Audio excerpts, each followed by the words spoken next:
다 함께 사도신경으로 신앙 고백하면서 11월 1일 새벽 기도회를 하나님 앞에 올려드리겠습니다.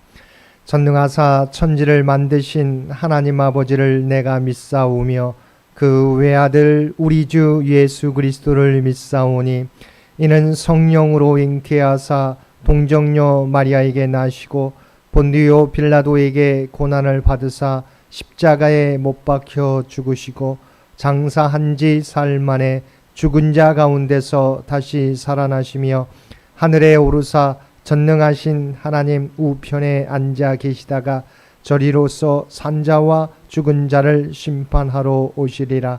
성령을 믿사오며 거룩한 공회와 성도가 서로 교통하는 것과 죄를 사하여 주시는 것과 몸이 다시 사는 것과 영원히 사는 것을 믿사옵나이다.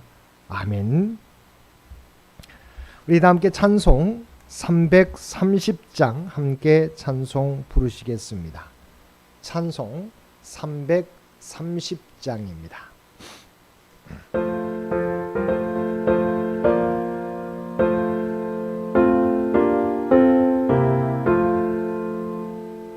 어두운 밤시 되리니 내 직분 지켜서 잔이슬 맺힐 때에 일찍 일어나 해 돋는 아침부터 힘써서 일하라. 일할 수 없는 밤이 속히 오리라. 어두운 밤시 되리니 내 직분 지켜서 일할 때 일하면서 놀지 말아라. 낮에는 수고하나 쉴 때도 겠네.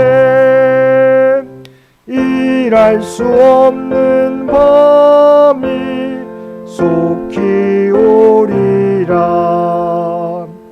어두운 밤시 되리니 내 직분 지켜서 지는 해 비낀 볕에 힘써 일하고 그 빛이 닿아여서 어둡게 되어도 할 수만 있는 대로 힘써 일하라. 오늘 우리에게 주신 하나님의 말씀 구약 성경 잠언 10장의 말씀입니다. 구약 성경 잠언 10장 1절에서 16절까지 제가 가지고 있는 성경 920페이지에 있습니다. 잠언 10장 1절에서 16절까지 우리 주신 말씀 한 절씩 교독합니다. 솔로몬의 잠언이라 지혜로운 아들은 아비를 기쁘게 하거니와 미련한 아들은 어미의 근심이니라.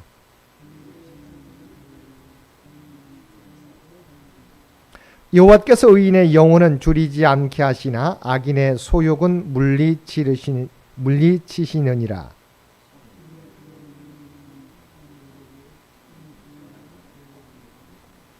여름에 거두는 자는 지혜로운 아들이나 추수 때 자는 자는 부끄러움을 끼치는 아들이니라.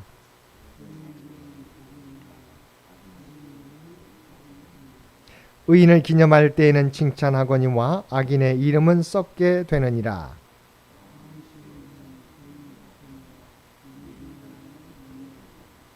바른 길로 행하는 자는 걸음이 평안하려니와 굽은 길로 행하는 자는 드러나리라.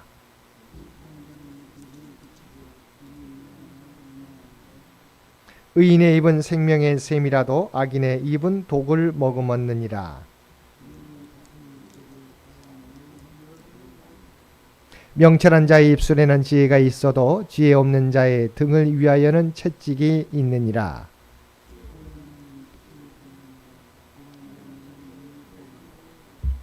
부자의 재물은 그의 견고한 성이요 가난한 자의 궁핍은 그의 멸망이니라.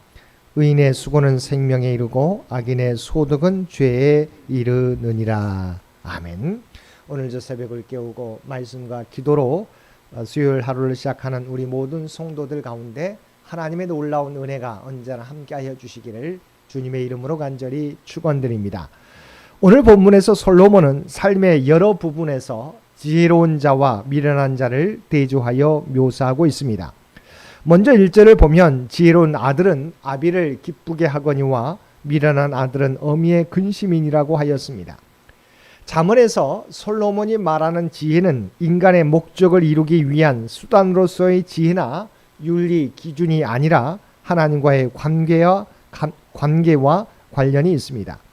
그래서 지혜로운 아들은 아비로 기쁘게 하거니와라는 표현은 단순히 아비에 대해서만 예의가 바르거나 효도를 한다는 의미가 아니라 하나님을 경외함으로 아비로 대표되는 모든 사람에게 기쁨을 주는 가장 성공적인 삶을 사는 것을 말하는 것입니다. 미련한 아들은 어미의 근심이니라도 마찬가지입니다. 우리가 하나님의 명령에 불순종하게 되었을 때 어미의 근심만이 아니라 모두의 근심이 된다는 것을 상징적으로 표현한 것입니다.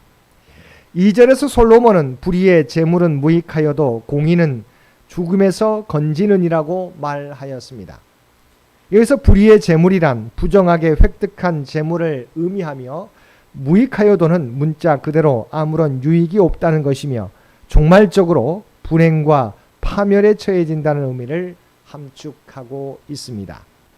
즉 하나님의 뜻에 합당치 않은 불법적인 수단을 통해 얻어진 재물은 당시에는 큰 유익을 가져다 주는 것처럼 보일지라도 그것은 일시적인 것이며 결국 하나님의 엄중한 심판을 받게 된다는 것입니다.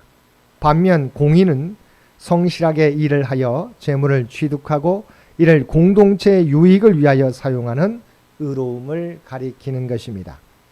그리고 이러한 공의는 하나님 앞에서 인정받는 의로 이해할 수 있습니다. 왜냐하면 2절에서 불의하게 얻은 막대한 재산은 아무런 유익이 없을지라도 하나님 앞에서 인정받는 의는 인간의 가장 절실한 문제이면서도 아무런 대책이 없는 죽음의 문제마저 해결할 수 있음을 보여주고 있기 때문입니다.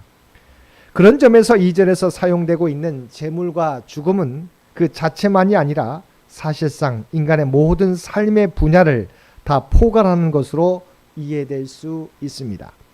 솔로몬은 이러한 표현을 사용해서 하나님을 떠난 인간의 모든 노력은 다 헛된 것이라 단언하며 오직 하나님을 경외하는 것만이 인생의 모든 문제를 해결할 수 있는 참된 길임을 보여주고 있습니다. 5절을 보면 여름에 거두는 자는 지혜로운 아들이나 추수 때에 자는 자는 부끄러움을 끼치는 아들이니라고 기록하고 있습니다. 여기서 여름으로 번역된 말은 본래 추수기를 가리키는 말입니다. 즉 여기서는 부지런히 일하여 제철에 곧바로 추수하는 사람을 여름에 거두는 지혜로운 아들로 말하고 있습니다. 반면 추수 때에 자는 자란 열심히 거두어야 할 때에 죽은 듯 깊이 잠들어 있는 사람을 말합니다.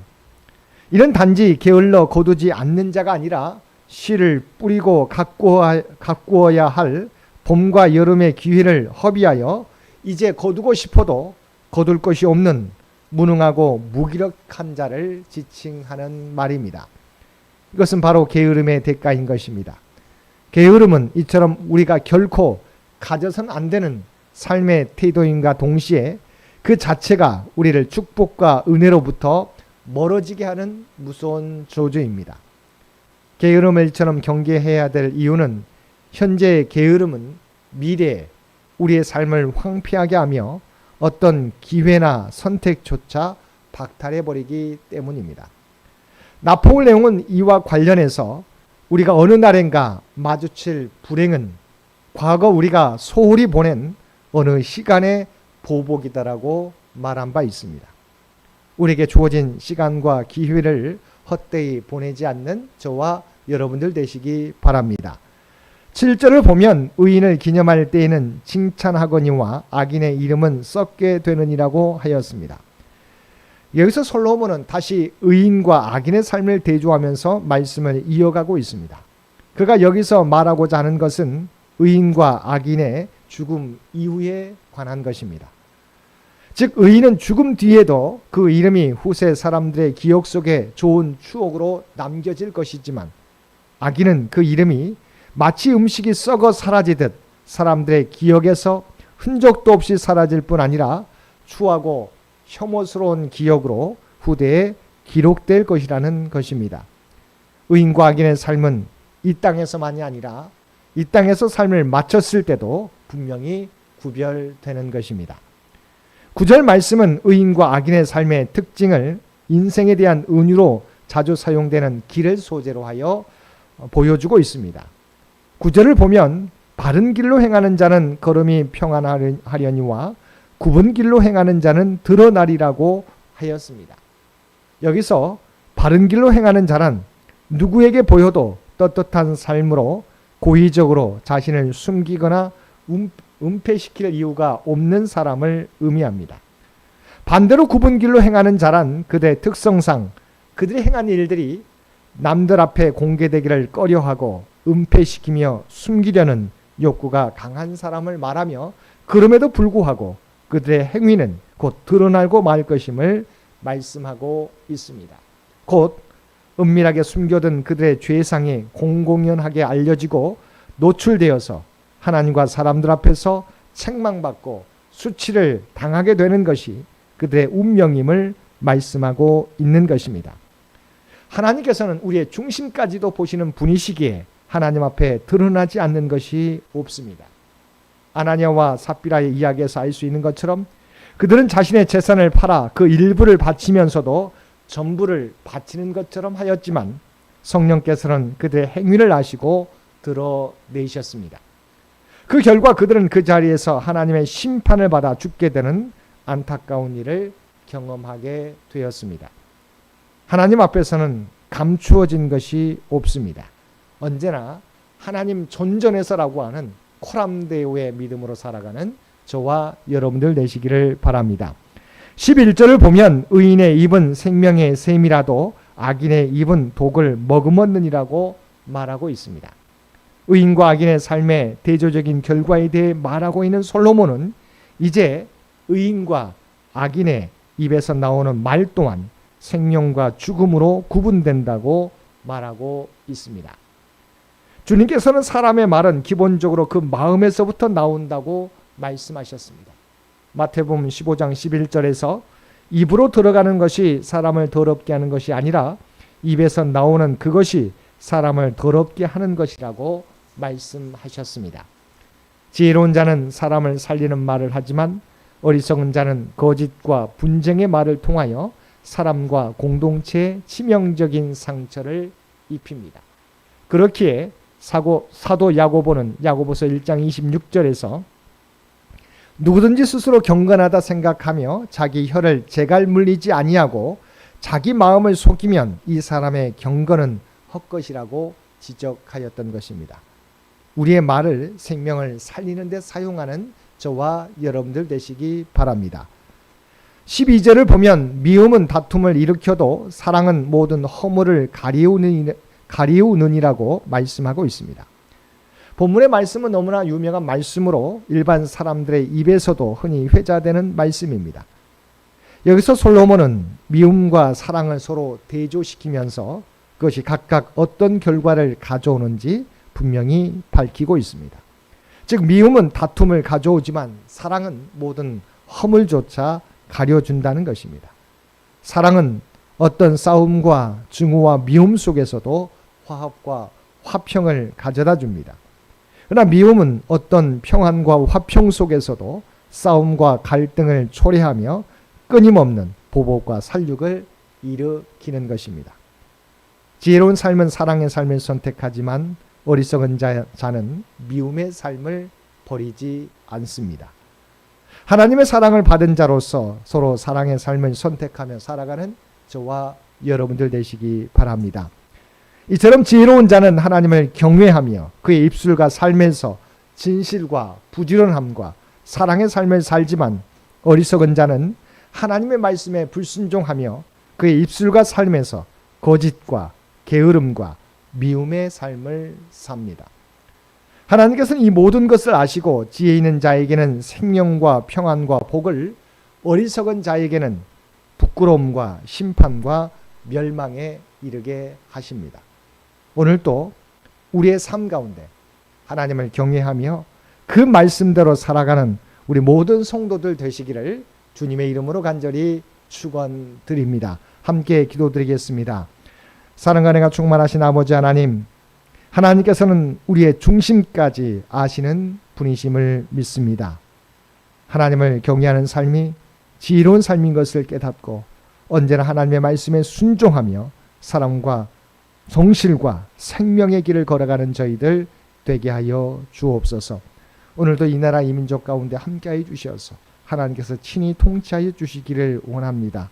또한 100주년을 준비하며 나아가는 우리 창현재단과 창현의 교우들을 기억하여 주시고 우리들의 기도와 봉사와 헌신을 통해서 하나님이 계획하신 일들을 하나하나 이루어가게 하여 주시옵소서. 또한 이 땅을 살아가게 될 때 여러 삶의 기도의 제목을 가지고 주 앞에 구하게 될 때, 간구하게 될 때 주여 들으시고 응답해 주시기를 원합니다. 육신이 연약한 자에게 아버지 하나님 치유와 회복의 역사를 허락하여 주옵소서. 또한 물질적으로 경제적으로 어려움 당하는 자에게 하나님 그들에게 필요한 은혜를 날마다 허락하여 주옵소서. 시험을 준비하는 사랑하는 자녀들에게 하나님 지혜와 능력을 허락하여 주시어서 마지막까지 최선을 다함으로 하나님의 영광 드러내게 하여 주시옵소서. 특별히 바라옵기는 세계에서 여전히 분쟁 가운데 있는 많은 지역들, 아버지 하나님께서 친히 그곳 가운데 임하시기를 원합니다. 그리스도의 평화가 그곳 가운데 아버지 하나님 이루어질 수 있도록 놀라운 역사를 허락하여 주옵소서. 오늘 또 우리에게 복된 하루를 허락해 주신 것 진심으로 감사합니다. 우리가 하나님의 부름받은 백성이라고 하는 정체성을 통하여 하나님의 선한 영향력을 이 땅 위에 나타내게 하여 주옵소서. 이제는 우리 주 예수 그리스도의 은혜와 아버지 하나님의 극진하신 사랑하심과 성령님의 교통하시는 놀라운 구원의 은혜가 오늘 주신 말씀을 따라 오직 하나님을 경외하며 하나님의 말씀 따라 살아가는 삶을 살아가겠노라고 결단하며 세상 가운데 나아가는 사랑하는 주의 백성들과 그의 삶과 그의 삶의 터전 가운데 이제로부터 영원토록 함께하여 주시기